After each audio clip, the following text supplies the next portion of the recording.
man who never blinked. The first time I saw him was on the security footage. At first, I thought the camera had glitched, just a frozen frame. A man stood at the far end of the grocery store parking lot, hands in his pockets, motionless. The timestamp flickered as I rewound and played it back, but he never moved. Not a twitch. But it wasn't a glitch. I switched to the live feed. He was still there. The fluorescent lights washed him out, making him look almost artificial, like a mannequin someone had left behind. Customers walked past, their cars rolling inches from him, yet no one seemed to notice. And then at exactly 3:14 a.m., he moved. Not the way a person normally moves, not a shift of weight, not a turn of the head. It was instant. One frame, he was by the lamppost. The next, he was 5 feet closer. I recoiled from the monitor, my pulse hammering. Maybe the feed had lagged, a simple delay, but when I looked again, he was closer. And then in real time, I saw him tilt his head up, his gaze locked onto the camera. His eyes were too wide, and he never blinked. I told my supervisor, but he barely looked at the footage before brushing me off. Just some drunk hanging around. If he causes trouble, call the cops. But I couldn't shake the feeling. I kept watching the monitors, waiting for him to move again. Hours passed. The night faded into dawn. The parking lot emptied. The man never left. And that's when I realized something worse. He had never arrived. The security cameras covered every entrance. There was no footage of him walking in, no car, no approach. He had just appeared. I left at sunrise, exhausted, determined to put it out of my mind. By noon, I was back at work, scrolling through last night's footage on my phone. He was gone. For a few days, nothing happened. I convinced myself it had been a glitch, an issue with the aging cameras. Then the dreams started. I'd wake up in my car outside the store, headlights glaring against the glass. I never remembered driving there. My phone would show missing hours, the battery nearly drained. But the worst part? In every dream, I'd check the security feed, and he'd be there. Standing closer. Still staring, still never blinking. Last night, I saw him at my house. I woke up at 3:14 a.m., heart pounding like something had yanked me out of sleep. My bedroom window faced the street, and there, just beyond the reach of the streetlight, stood the man. Closer than before. I couldn't move, couldn't breathe. Then he stepped forward, then another step. Each movement was like skipping frames in a video. Instant, unnatural. The room felt suffocating, like the air had thickened. I wanted to hide, to scream, but my body was frozen beneath his unblinking stare. Then a sound broke the silence, a faint, crackling static. My phone screen flickered on the nightstand, and for just a second, I saw the security footage from the store. He was inside now, standing behind the counter, looking straight into the camera. Then my phone died. I don't remember falling asleep, but when I woke up, the sun was up. My first thought was to check my home security feed. He wasn't there, but something was. My front door was wide open. The Man Who Never Blinked, Part 2. I stopped looking at cameras. It didn't matter where I was, my house, my job, my car. Every time I checked, he was there. Sometimes in the distance, sometimes just a little closer. Always watching, never blinking. I quit my job, told my landlord I was leaving town, packed a bag and started driving. No plan, no destination, just away. But distance didn't matter, because no matter where I went, at exactly 3:14 a.m., I'd wake up and he'd be there. Motel 6. I thought maybe if I stayed somewhere new each night, I could outrun him. I checked into a cheap motel off the highway, triple locked the door, closed the blinds, and left every light on. My phone was off, no cameras. I forced myself to stay awake, but at some point, exhaustion took over. I woke up in the dark. 3. My stomach clenched. I could feel it before I even moved. I wasn't alone. The bedside lamp flickered, casting long shadows on the peeling wallpaper. My breath was shaky as I turned my head toward the chair in the corner. Empty. I let out a slow, shaky exhale, and then the closet door creaked open. My entire body locked up. I didn't move, didn't breathe. The door opened just a few inches, revealing only blackness inside. Then from the darkness, a single eye, wide, bloodshot, unblinking, staring right at me. My fingers trembled as I reached for my phone. My hands barely worked as I fumbled to turn it on. The screen glowed to life. 3:14 a.m. The closet door was now fully open, and the chair in the corner wasn't empty anymore. The nowhere town. I left everything behind. My car, my luggage, my phone. Just ran until I couldn't breathe. By morning, I found myself in a small town, one of those places that barely exist, just a few buildings and a diner. No motels, no cell service, just an old church and a gas station that looked abandoned. It felt safe.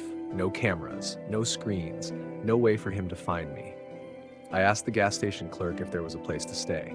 He pointed me to an empty house at the edge of town, said no one had lived there in years.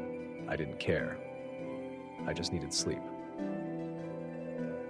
I woke up to the sound of static. At first, I thought it was my imagination, a leftover fear from nights of haunted screens. But then I heard it again, a broken, garbled whisper, like a voice trapped between radio stations. It was coming from the next room. I sat up, heart hammering, my body screaming at me not to move. But I had to see. I crept toward the door, the old floorboards creaking beneath me. The whispering grew louder. The next room was empty, except for a single object in the middle of the floor. A TV. Old, boxy, plugged into nothing, but the screen was on, flickering, and as I stepped closer, the static cleared, revealing a live feed of the room I was standing in. Except I wasn't alone. He was there, standing right behind me. The final warning. I don't remember running. I don't remember leaving the house or the town or how I ended up back on the road, my feet raw and bleeding. All I know is I never stop moving now. Because no matter how far I go, at 3:14 a.m., I always wake up, and he's always there, watching, waiting. What do you think? Man who never blinked, but now we go beyond. The man who never blinked. There are things older than time, and one of them is watching me. I haven't slept in days. Doesn't matter anymore. He's not just watching, he's learning. I see him now even when my eyes are open, not just at 3:14 a.m. Always. The air bends when he's near. The world feels stretched, like an old VHS tape being rewound too fast. And worse, he's not alone anymore. The mirror. The mirror. I was hiding in a gas station bathroom when it happened. The mirror above the sink was cracked, covered in filth. I was washing my face, trying to breathe, when the flickering light overhead buzzed like a dying wasp. Then, the reflection lagged. Not like my own slow movements. Not like a trick of the light. It was delayed, like a corrupted file struggling to keep up. I lifted my arm, my reflection stayed still. Then a full 3 seconds later it moved, not like me. It twitched. The head tilted too far to the side, the neck bending with an audible pop. The eyes, wrong. Too wide, too black. I took a step back. The reflection didn't, it just smiled. That same stretched, jagged grin, and then it blinked. Not normal, all at once. Every part of its face shut for a single, horrific second, eyes, mouth, nose, like a human-shaped hole in reality. And when it opened again, it wasn't my reflection anymore. I ran. But the mirror kept moving, kept following me, because it wasn't a mirror, it was a window. And something on the other side was trying to get out.